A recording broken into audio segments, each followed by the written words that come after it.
Hello, my darlings. This is Aunt Prudy with advice for another question.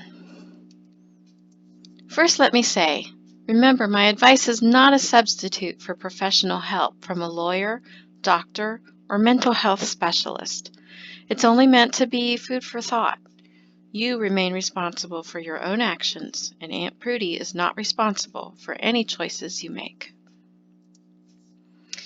Today's question is, Dear Aunt Prudy, how do I know if it is appropriate to attend a funeral? Signed, Mom of a Ginger. Firstly, I would like to say that I'm very sorry for your loss.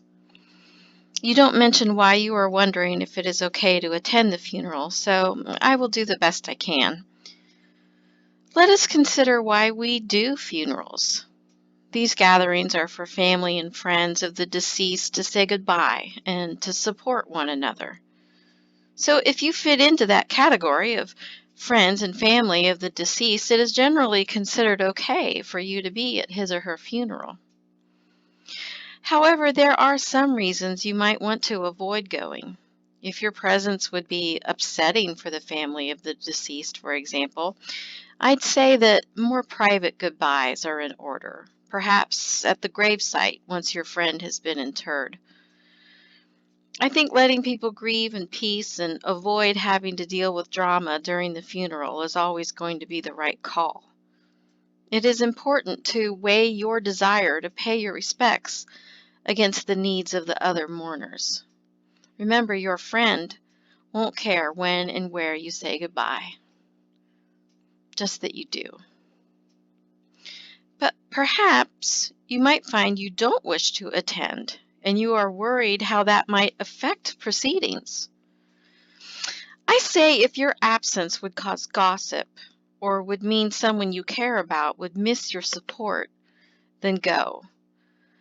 I once decided not to travel for a funeral because the deceased was not a large part of my life, but his son is. I regret not being there for the son who needed my support. Lastly, if you are worried were not close enough to the deceased to attend, I would say most people enjoy knowing how many lives their loved one touched and how much affection is still present for him or her. It makes them feel they are not grieving alone. In this case, I would attend, but stay in the background.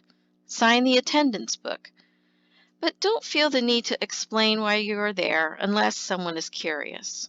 Then it would be appropriate to share how you knew the deceased and maybe a fond memory.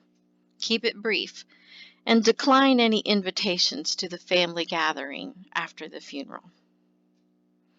I hope this has been helpful. Come back next time, dearies, for more advice from Aunt Prudy.